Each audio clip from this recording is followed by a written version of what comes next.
Oi gente, meu nome é Mariana e hoje vou contar pra vocês os meus melhores livros de 2022. Ainda dá tempo, né? Eu favoritei 12 livros em 2022, dos 70 livros que eu li, então acho que ficou uma boa média. Desses 12, um deles apenas eu li em e-book, então não tenho ele físico aqui. Os outros 11 eu tenho o livro físico, porém eu vou deixar a capinha de todos os livros aqui do lado, porque eu já organizei todos os meus livros aqui na minha estante, e aí eu não vou tirar todos de novo, gente, juro, porque essa é a terceira vez que eu tô gravando esse vídeo. Eu espero que fique bom. Se vocês notarem que está desfocado é porque não ficou bom, mas aí eu decidi postar mesmo assim, mas eu espero que tenha ficado bom.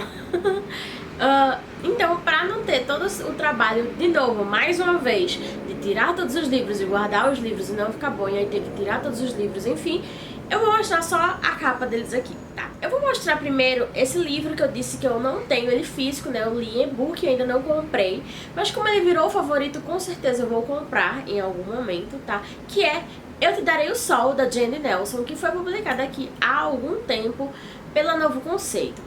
Eu li esse livro por causa do Caminho Bookverso. Vocês vão perceber que alguns dos meus favoritos foram por causa do Caminho Bookverso do ano passado, que foi um projeto que a Tami do Resenhando Sonhos fez. Então muito obrigada, Tami, por essas indicações incríveis que viraram favoritos. E é muito interessante porque, assim, Eu Te Darei o Sol foi lançado há bastante tempo, como eu já disse. Acho que talvez em 2012, algo assim. E eu já tive esse livro na minha casa lá em Recife, quando eu morava lá. E aí eu doei, vendi alguma coisa assim desse tipo, e só agora é que eu fui ler realmente e virou favorito. E eu não tenho mais o livro, vou ter que comprar de novo. Eu Te Darei o Sol vai contar a história de dois irmãos que estão num momento complicado de suas vidas, porque há algum tempo atrás eles eram muito unidos. Eles são, eu não lembro exatamente agora se eles são gêmeos, mas assim, eles sempre foram muito unidos, mas teve uma situação na família deles que separou eles completamente. E a gente começa a conhecer esses dois personagens nesse momento de separação. Então a gente vai ver os dois pontos de vista, né, das duas pessoas. Ambos têm uma relação muito íntima com a arte, né, cada um com sua arte, mas os dois têm esse traço artístico. E é muito interessante ver a relação deles dois, a relação deles com os pais deles, a relação deles com a arte, a relação deles com as outras pessoas, com as pessoas que eles vão encontrar, né, nesse momento da vida deles. É um livro muito artístico e muito singelo, eu gostei bastante da leitura. Eu não consigo nem me imaginar naquela situação que aquelas duas pessoas vivem, mas eu consegui sentir muitos sentimentos lendo esse livro. Eu comecei em 2002, basicamente em janeiro, lendo Ali Hazelwood, essa autora que teve seus livros lançados em 2022, né? Ela começou o ano lançando, acho que na verdade ela lançou o The Love Hypothesis em 2021, mas eu só li em 2022, né? E aí ela lançou 3 contos, 3 novelas, na verdade, né, e mais um romance. Eu gostei de tudo que eu li da Ali Hazelwood. Ela virou uma das minhas autoras preferidas. Então, por isso, os 2 romances dela estão nessa minha lista de favoritos. Tanto o The Love Hypothesis, quanto o Love on the Brain. Ambos já foram lançados em português. A editora Arqueiro lançou os 2 livros. Vai lançar também o livro que junta todas as novelas e provavelmente já comprou os direitos do próximo livro dela, que vai ser lançado no meio desse ano. E eu vou ler tudo, gente. Eu tenho inclusive os livros em português e em inglês, porque eu realmente gostei muito dessa autora. Então, no The Love Hypothesis, a gente vai ter... Não, calma. Antes de falar dos 2 livros, eu quero falar do que tem em comum entre eles. Na verdade, em todas as histórias da Ali Hazelwood, as protagonistas, as mulheres, elas estão inseridas na ciência, né? Elas estudam ciência de alguma forma, elas estão na NASA, elas são engenheiras, elas fazem expedições para a Antártica, coisas assim. Então é o que os gringos chamam de STEMinist, que são histórias de ciência, tecnologia, engenharia e matemática, né? Science, Technology, Engineering and Mathematics. E todos os protagonistas da Ali Hazelwood estão nesse âmbito, né, científico. Eu acho isso muito, muito, muito interessante. Eu adorei esse aspecto, né, das histórias da autora. Então, The Love Hypothesis, a gente tem uma pós-graduanda, eu acredito que seja uma pós-graduanda, em biologia. E no primeiro capítulo, no primeiro momento, a gente encontra a Olive logo antes dela começar as aulas dela. Então ela tá sem conhecer nada da universidade, sem conhecer nada dos professores. Ela tá com algum problema no olho e ela entra num local que parece ser um banheiro e não consegue ver nada. Alguém ajuda ela, um cara ajuda ela, ela não sabe quem é esse cara. Mas ela se sente muito agradecida naquele momento, obviamente, mas não consegue ver quem é aquela pessoa. Começando a história, a gente já vê a Olive, né, mais aprofundada nos estudos dela, né? Ela já está estudando, ela já conhece os professores, os alunos, já tem melhores amigos e tal. Ela tá com uma situação com a melhor amiga dela, porque a Olive ficou com um carinha, o Jeremy, e foi ok, né? Foi ok, eles ficaram, mas não rolou nada demais. E a Olive acha que o Jeremy ia ficar muito bonitinho com a Anne, que é a melhor amiga da Olive. Só que elas têm um trato, né? Elas não pegam os peguetes das amigas, né? Existe esse pacto. Só que aí a Olive quer mostrar pra Anne que tá tudo bem ela pegar o Jeremy, né? Já passou, não foi nada demais, então a Olive está ok. Pra isso, a Olive precisa aparecer com o namorado, né? Aparecer com um ficante. E ela não vai fazer isso de modos normais, né? Ela vai simplesmente, em uma noite que ela deveria estar saindo com esse tal cara, né? Ela está no laboratório estudando, né? Fazendo a pesquisa dela, e de repente ela vê a melhor amiga chegando. Mas a melhor amiga não sabe que ela está ali estudando, ela devia estar se pegando com alguém. Então o que é que ela faz? Ela se vira, encontra o primeiro cara e beija ele, né? Do nada, assim, totalmente aleatório. Ela beija a primeira pessoa que ela vê na frente dela no corredor, pra que a amiga, a Anne, veja, nossa, a Olive está de casinho novo, então está ok eu pegar o Jeremy. Coisas assim, sabe? Um dos problemas, né, porque tem vários problemas nisso, mas o principal problema é que Olive beija o Adam, que é um dos professores mais conhecidos e mais reconhecidamente carrascos da universidade. O Adam não é exatamente professor da Olive, né? Eles não têm essa relação de subordinação, né, dele pra ela. Eles apenas estão na mesma universidade, né, no mesmo departamento, mas eles não são professor e aluna. E aí, enfim, ela beija ele, né, acontece, eles estão no meio do corredor, ela sai com a Anne e diz, é isso, tchau. Depois, né, ela vai ter, né, que ver como é que vai acontecer isso. Não só porque ela beijou o professor Carrasco, mas também porque ela precisa que a farsa continue para que a melhor amiga não se desespere, não desista de ficar com o Jeremy. Eu amei essa história, foi muito divertida, foi muito apaixonante, tem algumas coisas bem interessantes, assim, alguns assuntos que foram tratados assim rapidamente, mas que eu gostei que eles foram inseridos, então gostei muito da escrita da Ali Hazelwood como um todo. E o segundo livro da Ali Hazelwood, né, o segundo romance, também está na minha lista de favoritos, como eu disse, que é o Love on the Brain. E aqui a gente vai ter a Bee, que é uma engenheira, na verdade acho que ela é neuroengenheira, então ela trabalha assim, criando equipamentos que podem ser utilizados, por exemplo, na NASA, e aí ela é chamada para um projeto na NASA, né, para ela trabalhar fazendo, se eu não me engano, um capacete, fazendo equipamentos diversos, né, para astronautas. É uma oportunidade incrível, logicamente a Bee vai aceitar, só que só tem um problema. O chefe do projeto, ou um dos chefes do projeto, é uma pessoa que a Bee odeia, e ela acha que é recíproco, então ela acha que ele odeia ela também. Esse cara é o Levi, ou Levi, enfim. E eles vão ter que trabalhar juntos, né? Vai ficar essa situação estranha, né? Porque a gente só tem o ponto de vista da Bee, então a gente só sabe o que ela pensa e o que ela acha, o que ela sente. Mas aos poucos a gente vai percebendo também o que o Levi acha e pensa e sente também. Apesar desse livro ter como base uma coisa que eu odeio, que é a falta de comunicação no geral, né? Eu gostei bastante de como a Ali Hazelwood criou toda essa situação. Eu gostei bastante dos personagens, eu gostei bastante dos sentimentos deles, então virou favorito. Tá, voltando pro começo do ano, como é de praxe ter um romance de época entre os meus favoritos. Romance de época é o meu gênero favorito, eu amo, apesar de ser clichê, apesar de eu já saber o que vai acontecer, mas eu gosto de ver como acontece tudo. E em 2022 entrou um romance de época para os favoritos, que foi inclusive o primeiro livro que a Julia Quinn publicou, que foi Esplêndida, a história de Emma, que é o primeiro livro da série da trilogia Damas Rebeldes. Eu gostei bastante desse livro. É engraçado ver que esse livro foi o primeiro livro que a Julia Quinn publicou. Não sei se foi exatamente o primeiro que ela escreveu, mas foi o primeiro que ela publicou.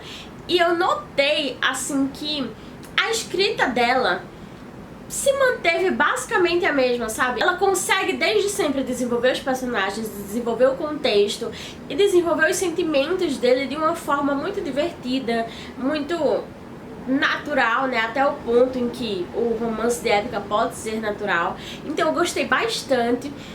Os outros dois livros dessa trilogia não são tão bons quanto esse primeiro, mas eu achei que esse primeiro livro, Esplêndida, teve um lugarzinho especial no meu coração. Não vou dar detalhes da história, porque, né, assim, não tem nada de muito diferente de outros romances de época. É uma mulher que está numa situação, né, de sociedade inglesa no final do século XVIII, começo do século XIX, algo assim, né? Ela tem sonhos, ela não quer ser apenas mais uma mulher, mas ela gostaria de se casar. E ela vai encontrar um homem que está disposto a não se casar, né? É basicamente isso que acontece em todos os romances de época. Então é por isso assim que eu gosto de ver como tudo se desenvolve, sabe? Como as escritoras fazem todo o desenvolvimento dos personagens acontecerem, de como eles ficam juntos, porque eles ficam juntos. Outro livro que eu favoritei, que muita gente chama de romance de época, que é o primeiro romance de época, inclusive, mas que na verdade ele não é romance de época, é Orgulho e Preconceito, da Jane Austen. Na verdade, eu reli esse livro em 2022. Eu já tinha lido ele há algum tempo, talvez em 2011, 2012, mas eu acho que eu tava em outra época da minha vida que eu não gostei dele no primeiro momento. Mas agora, tipo, basicamente 10 anos depois de ter visto Orgulho e Preconceito em outras mídias, depois de ter estudado Jane Austen, depois de ter me apaixonado pelo Mr. Darcy, esse livro me pegou. Esse livro me pegou de tal jeito assim que ele virou favorito, e agora eu entendo por que ele é tão aclamado. Ele não é um romance de época, ele é, na verdade, um romance de costumes, né? A Jane Austen escreveu Orgulho e Preconceito para criticar a sociedade em que ela vivia, mas ele é sim considerado a origem de vários romances de época atuais, apesar de não ter nada a ver com os romances de época, assim, a estrutura da história, sabe? Enfim. Mas eu amei, eu consegui me apaixonar pela Elizabeth, eu consegui me apaixonar pela Jane, eu consegui detestar quem eu deveria detestar no livro, sabe? Então, sério, é uma leitura incrível. Eu li inclusive pela edição Natofágica, que tem textos de apoio também, que eu achei maravilhoso.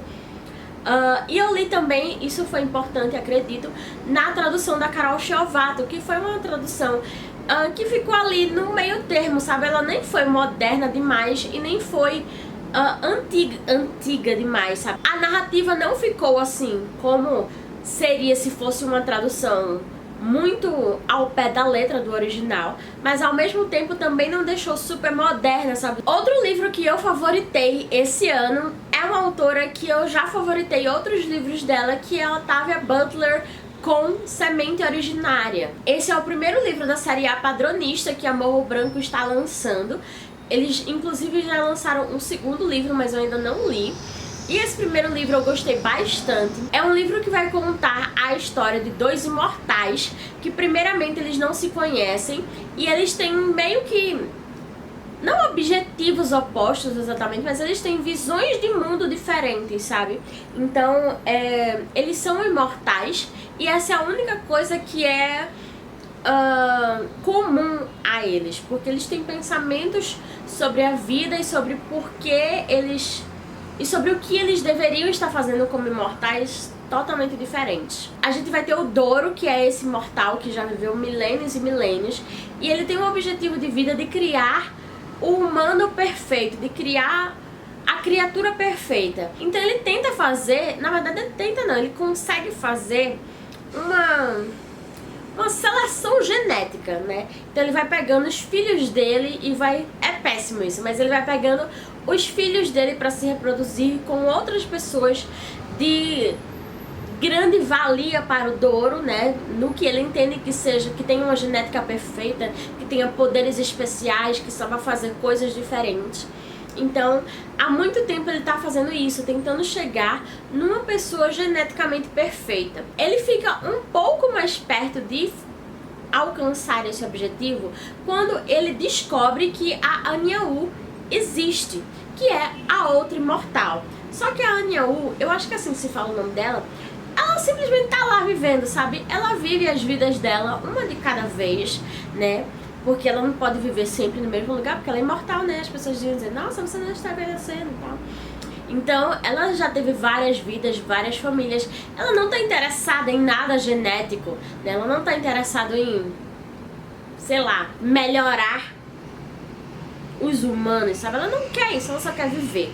E aí esses dois se encontram. E o fato de eles terem dois objetivos de vida diferentes vai fazer com que eles tenham essa relação assim muito complicada e ao mesmo tempo que eles se entendem muito, porque eles são imortais, né? Eles passaram por muitas coisas. Então existe uma coisa de identificação ali, apesar de todos os problemas, apesar de todas as coisas que eles não se conectam, não se entendem, não gostam, né, em um e em outro. Eu achei muito legal. Esse foi o primeiro livro também da Octavia Butler, né? Ela... Na verdade, não sei se esse exatamente foi o primeiro livro, mas eu sei que essa foi a primeira série que ela publicou. Eu tenho uma leve lembrança, assim, de que, na verdade, a Morro Branco tá lançando em ordem cronológica dos acontecimentos e não na ordem em que realmente a Octavia Butler publicou os livros. Eu acho que tem alguma coisa assim desse tipo, não tenho certeza. Mas eu gostei bastante desse livro. Ela utiliza vários temas, no caso ela assim, a Octavia Butler, ela vai utilizar nesse livro vários dos temas que ela vai conseguir desenvolver, talvez até melhor nos outros livros dela, sabe? Mas eu gostei do fato de ter vários temas tão complicados e tão diferentes em um único livro. Aí depois eu li um livro que foi queridinho de muita gente e também muita gente odiou, mas enfim, coisas da vida, né? Eu li Uma Farsa de Amor na Espanha, da Helena Armas, que foi publicada aqui pela editora Arqueiro. E é um romance, gente, é um romance com um namoro de mentira. Eu amo esse plot, eu amo esse clichê, né? Então a gente tem a protagonista, que se chama Catalina, que mora nos Estados Unidos, mas a família dela mora na Espanha. E a irmã dela vai se casar. Só que a Catalina quer um acompanhante para ir ao casamento da irmã, porque o padrinho do noivo é o ex-namorado da Catalina, sabe? E eles não terminaram muito bem. Esse ex-namorado dela já tá com outra pessoa e a Catalina não quer chegar lá sem ninguém e as pessoas pensarem, nossa, ela ainda não superou, né? Ai, tadinha, tem que ver o padrinho do noivo assim, sabe? Então ela não quer que isso aconteça, então ela precisa de um cara, inclusive mais bonito, mais inteligente e mais apaixonado por ela do que o ex-namorado dela. E quem vai fazer esse papel, né? O arqui-inimigo dela no trabalho, vamos dizer assim. Então vai entrar em cena o Aaron Blackford, que é um colega de trabalho que ela odeia, ela não gosta dele, que vai apenas escutar ela falando com a amiga sobre esse problema e vai dizer, ei, eu posso resolver esse problema, eu posso ir com você pra Espanha, sabe? Posso fingir ser seu namorado. Então, isso vai render muitas cenas muito românticas, ou fingidamente românticas, né? E muito divertidas também. Eu sei que esse tipo de história não é algo que agrade a todos, mas me agradou profundamente. Eu me diverti bastante. Eu li esse livro em 6 horas no mesmo dia, assim. Comecei numa noite e terminei numa madrugada. Foi incrível. Uma leitura muito rápida, muito fluida, muito divertida. Eu gostei bastante. Inclusive, eu vi hoje mesmo que tem, se eu não me engano, 3 capítulos em que a gente vê o ponto de vista do Aaron, né? É um conteúdo extra que não está no livro, porque no livro a gente só tem o ponto de vista da Catalina. Eu quero muito ler esses capítulos com o ponto de vista do Aaron. O outro favorito de 2022 é O Mar Sem Estrelas, da Erin Morgenstern, que também é um livro da Morro Branco, também é um livro que eu li por causa do Caminho Bookverso. E é um livro sensacional, gente, sensacional. É um livro cheio de camadas, é um livro cheio de histórias, é um livro assim que fala com o leitor, fala com os personagens, fala com personagens que já se foram. Enfim, é incrível. Eu não sei se eu vou conseguir contar muito bem a história desse livro, mas é assim. A gente vai ter o Zachary Ezra Rollins, que é um estudante, acho que de mestrado. Ele tá numa época, assim, de férias da universidade, né? E ele tá indo muito pra biblioteca, né? Pra pegar uns livros pra ler, pra passar o tempo. Numa dessas idas à biblioteca, ele encontra um livro que não está cadastrado. Não está no lugar correto, não tem título e não está cadastrado no sistema da biblioteca. E ele fica, ué, o que é esse livro? E ele abre o livro e parece que é ele na história. Parece que estão contando a história dele. Porque quando ele era criança, com 11 anos, em um dia que ele voltava da escola, ele viu uma porta pintada em uma parede.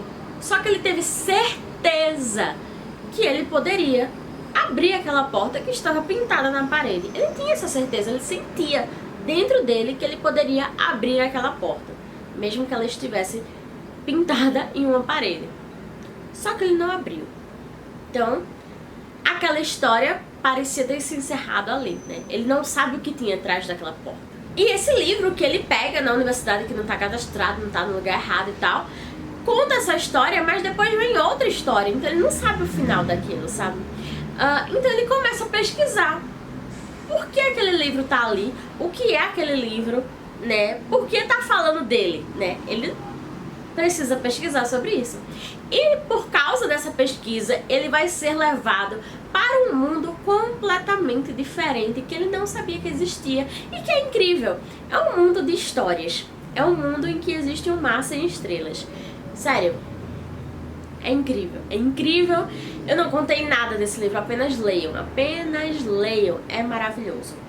Esse livro, assim, não só foi favorito de 2022, como também foi direto pra lista de favoritos da vida. Assim, é um livro que eu tenho em português, eu quero ter em inglês, eu quero reler. E daqui a 2 anos eu vou reler de novo, sabe? E assim, vai ser, cada releitura vai ser uma coisa nova e vai ser incrível, tenho certeza. Outro livro que foi favorito de 2022 e que, assim, eu estava ansiosíssima é o Árvore Inexplicável, da Carol Shelvato. Pra quem já me acompanha há algum tempo sabe que eu sou super fã da Carol Shelvato. No ano passado assim, 2021, né, no caso, eu favoritei o Porém Bruxa, que foi o primeiro livro que ela lançou, e também o Sense8 Nível 5, que é uma novela, né, uma história um pouco menor, mas que é impactante e incrível do mesmo jeito. E esse ano teve Árvore Inexplicável, que é, assim, um livro.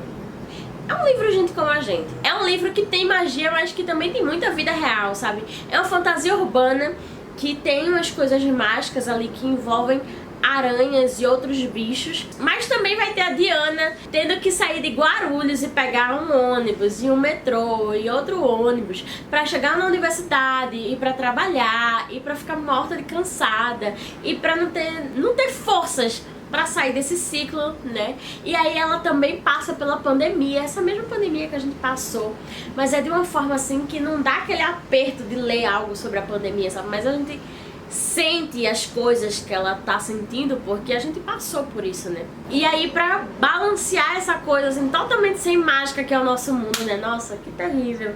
Totalmente sem mágica. Ela descobre, né, que as coisas que ela vê, umas ocorrências que ela vê, principalmente quando tem umas árvores muito antigas, que ela vê umas luzes com umas aranhas e tal, ela descobre que não são só visões, não são ocorrências, não é somente ela que vê aquilo, né? E aí isso vai mudar e vai adicionar um pouco de magia na vida dela. incrível, maravilhoso. Recomendo fortemente. É muito, muito, muito bom. O outro livro que eu favoritei foi Leitura de Verão, da Emily Henry, que foi um dos vários livros que a Emily Henry lançou no ano passado, né? Eu já li outros livros dela também que eu gostei bastante, mas eu acho que o Leitura de Verão continua sendo o melhor deles. Às vezes eu fico na dúvida, assim, se esse livro realmente deveria ter entrado na minha lista de favoritos, sabe? Fico pensando, nossa, será que eu gostei tanto dele assim? Será? Talvez eu tenha que reler ele e rever esses sentimentos, mas por enquanto ele tá aqui nessa lista de favoritos, Leitura de Verão, que vai falar sobre dois escritores de gêneros bem diferentes, né? A protagonista, que eu não lembro o nome dela agora, ela sempre conta histórias com finais felizes, e o protagonista, que eu lembro o nome dele, é Augustus. Ele escreve muita ficção, o que a gente chama assim de ficção literária, sabe? São livros mais pesados, mais densos e que normalmente não tem final feliz, né? Não tem essa coisa de final feliz. E aí eles dois estão com um bloqueio criativo, né? Ela por causa de problemas familiares, tem algumas situações que ocorreram na família dela e que ela ainda tá tentando processar. Ele, eu não lembro exatamente se ele tem um problema específico ou só porque ele é daquele jeito, sabe? Então eles estão com bloqueio criativo, vivendo em casas vizinhas perto da praia. Então eles vão trocar ali, né, pensamentos sobre escritas, sobre os relacionamentos deles, né, sobre a vida em si, né? Então é menos um romance e mais uma parte da vida deles, sabe? Acho que o foco desse livro não é exatamente o romance, apesar de obviamente ele acontecer, mas é mais esse processo deles de conseguir resolver os problemas dentro da cabeça deles, sabe? Algo assim. Enfim, eu gostei bastante, acho que é por isso, na verdade, que esse livro tá nos favoritos. Porque, apesar de eu gostar muito do romance que ele apresenta, ele também apresenta outras coisas que são mais dolorosas. Você vai, né, adentrar com os personagens, os sentimentos deles e tal. E apesar de não mostrar tanto como eles fazem, né, no processo de escrita para passar tudo pro papel, eu também gostei muito dessa parte sobre escrita, sobre livro, né, que é um ponto muito forte dos livros da Emily Henry. Mais um livro que eu favoritei, e assim, foi uma surpresa, porque eu tinha uma edição anterior desse livro há bastante tempo na minha estante e eu nunca tinha pego pra ler.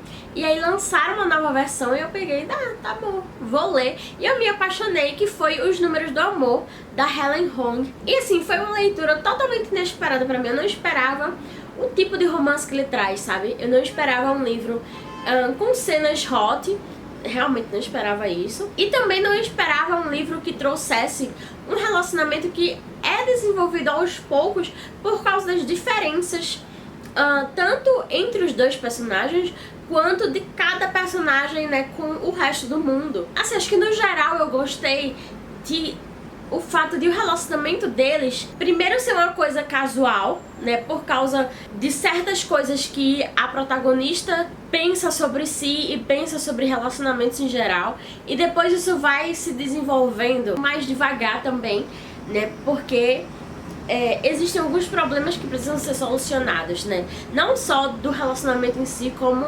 deles com eles mesmos. Enfim, acho que não deu pra entender nada, mas eu gostei bastante desse livro, virou favorito.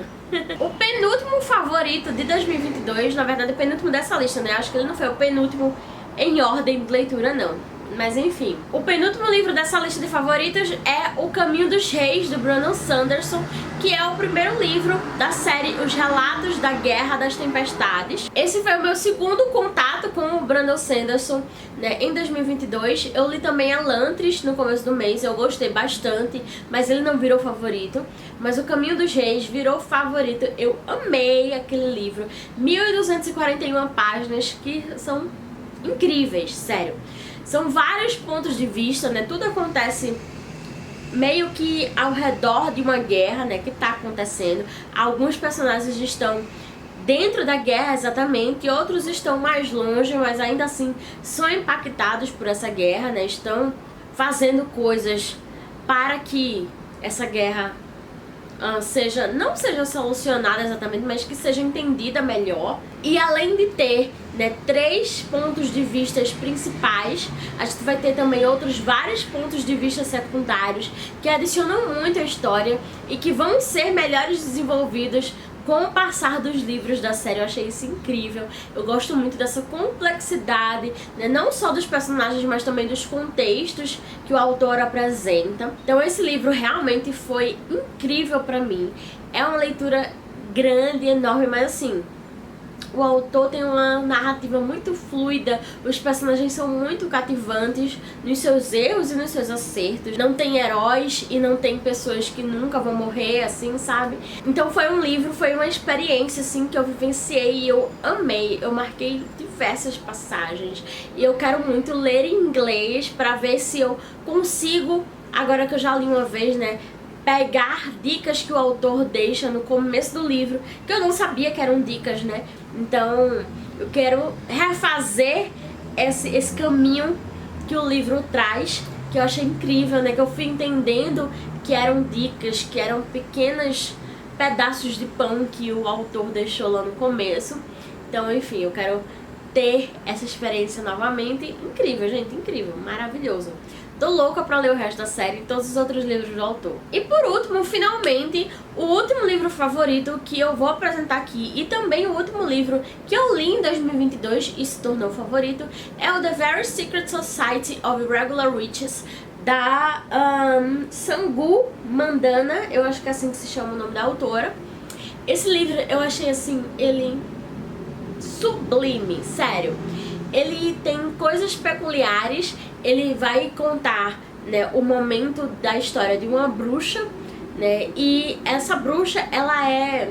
Logicamente as pessoas não sabem que ela é bruxa, mas ela faz pequenos vídeos de truques para a internet, né. Só que ninguém percebe que ela é uma bruxa, né, mas tem uma pessoa que realmente percebe e chama ela como bruxa para ensinar 3 crianças jovens bruxas, ensinar magia a elas, né? E aí isso vira uma situação complicada porque ela vive sobre preceitos de que bruxas não devem não devem viver juntas, né?